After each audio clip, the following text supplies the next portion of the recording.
Hello, I'm down here in the corner. Hello, hello. Welcome to Tips and Tricks episode 4. We're looking at Google Forms here and the basics of creating an online questionnaire. My students are doing this as part of their market research into a new product or service, and then we'll use the answers to that to make a business decision. And there's loads of uses for Google Forms. That's just one of them. So what we'll do today is the basics of creating a Google form with a variety of questions so that then we can use that to ask people and get their opinions. So let's have a look. You're going to either click on Google Forms over here on the right hand side, or you can just search for Google Forms, at which point you'll be able to just click on it. So let's load that up, shall we? Get rid of this. So let's keep it personal. And then we'll get my list of my Google Forms. So I'm signed in using my work account here, and I've got a few here that I've created. So we're going to start from scratch just to show you how simple this is. And you'll see in this short video that, blimey, if we can do it in a couple of minutes, you know, take a few more and you'll have a really professional looking survey that people will want to answer. So I've clicked new up here. I've clicked blank, excuse me, in the top left. As we kind of get going here, and this is what you'll be presented with. So at the top here, untitled, guess what you put in there?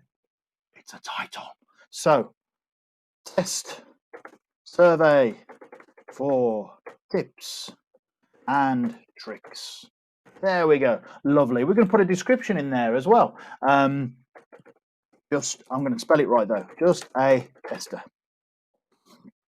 And then that you can put in there things like this survey will, and that will give you a bit of an introduction to the people who are looking at your survey and maybe didn't read your email properly or didn't read the introduction or listen to it. They'll know from that description what you've got here. And then it gets onto the questions. So all I've done is click on it, untitled question. So let's kick off with, do you like coffee? Because this is what our one's going to be about.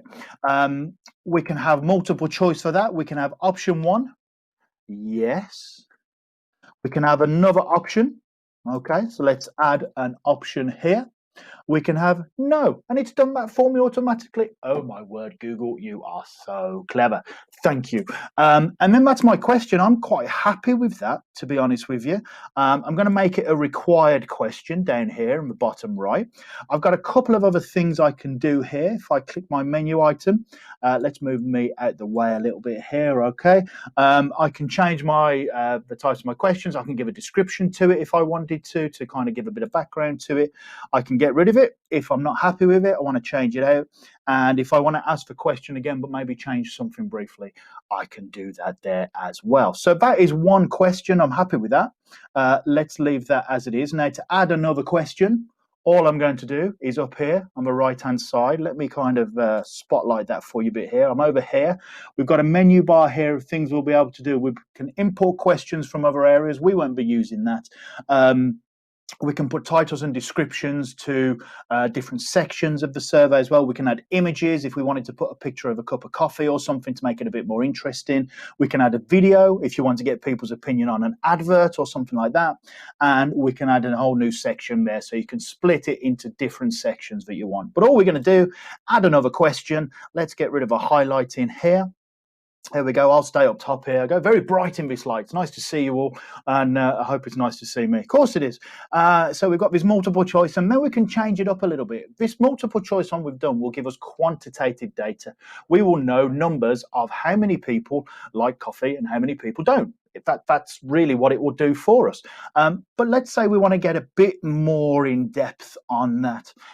We want to give them a chance to do maybe a paragraph worth of an answer. So the question here might be, so we know they like coffee. If you chose yes, what is your favorite flavor of coffee and why? Because that why, I've lost the ability to spell here today. Okay, just ignore this for a second. You didn't see that. So if you chose yes, what is your favorite flavor of coffee and why? And now whoever's answering that can put a nice long answer in there. Okay, so they can give me all these reasons why maybe they found it on holiday, or that's what they've always drank in their family, and this can give you qualitative data that you can then use to make a decision on. And then that's it. I've got 2 questions you can see up here. Due to the magic of Google Drive, all changes are saved automatically. I haven't had to press anything to save my work. Let's do one more question and show you the kinds of things you can do here. So you can do checkboxes, drop-down menus where people can choose from them. Let's have a quick look at a drop-down here. So you can, looking at your options here, again, it's very, very straightforward. All you're going to do is choose your type of question and then see how many options you want in your question there. So let's keep it short and simple. You've got drop-down questions, you've got check boxes which you can use. And again, it's just a case of putting in the different options here, and that will help you out with that. So just to get back into this then, I paused it a bit there while I tried something. So there we go. Complete honesty from me all the time, maybe too much. So we've got a real kind of simple survey here that you can get stuck into. Your responses will go here. I haven't had any because I haven't shared it yet. Well, how do I do that? Let's have a look up here, shall we? I can view what it's going to look like in an actual survey, so I can send it to people. So that's what my survey would look like if I wanted to send it out. Nice and simple there. I can change my color scheme on it. Obviously, you can play around with that and change your colors. We've got a variety of settings here that we can get into. Have a look at those. We won't spend too much time here because you can read them. And it's the send button. When you're done, you can either send it to people via email, or you can do a nice simple copy and paste of the link and maybe put that somewhere in, like I'd put it in a Google Classroom or something for everybody in that classroom to check it.